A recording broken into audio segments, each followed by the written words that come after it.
আজ ভাবলাম একটু টাটকা টাটকা ব্লগ তোমাদের সঙ্গে শেয়ার করি। কি সেটা পরেই বলছি। আজকে তো লোকনাথ বাবার পুজো, তোমরা সবাই জানো।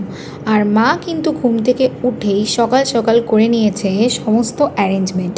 তোমরা যারা জানো না তাদেরকে বলে দিচ্ছি, এইটা কিন্তু আমাদের ভেজ রান্নাঘর। এখানে শুধুমাত্র ঠাকুরের ভোগ আর ঠাকুরের রিলেটেড কাজকর্মই হয়। তো প্রথমেই কিন্তু মা বানিয়ে নিয়েছিল হচ্ছে পায়েস, আর তারপরে বানাচ্ছিল হচ্ছে কাশ্মীরি আলুর দম। এই আলুর দমটা না মা মারাত্মক টেস্টি বানায়। তো লোকনাথ বাবার যেহেতু পুজো, আর আজকে তো লোকনাথ বাবার তিরোধান দিবস, তোমরা সবাই জানো। চলে এলাম ঠাকুর ঘরে তোমাদের শেয়ার করতে আমাদের বাড়ির লোকনাথ পুজোটা ঠিক কিভাবে হয়েছিল। তো প্রথমেই কিন্তু দেখো লোকনাথ বাবাকে সুন্দর করে স্নান করিয়ে দিয়ে তারপর কিন্তু সুন্দর করে মা সাজিয়ে দিয়েছিল জায়গাটা। আর তারপরে কিন্তু মা সুন্দর করে পুজো দিয়ে দিয়েছিল। আর আমাদের তো এতই ঠাকুর যে মায়ের পুজো দিয়ে গোছাতে গোছাতেই মনে হয় প্রায় 1.5 ঘন্টা 2 ঘন্টা লেগে যায়।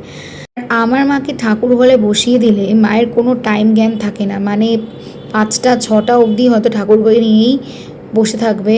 আর মানে ঠাকুরকে এতই পুজো দিতে ভালোবাসে, সমস্ত আয়োজন করে আর ডিফারেন্ট ডিফারেন্ট টাইপের আয়োজন করতে আমার মা প্রচণ্ড ভালোবাসে। সেটা আশা করি আমার চ্যানেলে যে কটা পুজোর ব্লগ আছে তোমরা দেখেই বুঝতে পারো যে আমার মা কতটা পরিপাটি করে পুজো দেয়, মানে পুজো দেওয়ার চেষ্টা করে অ্যাকচুয়ালি।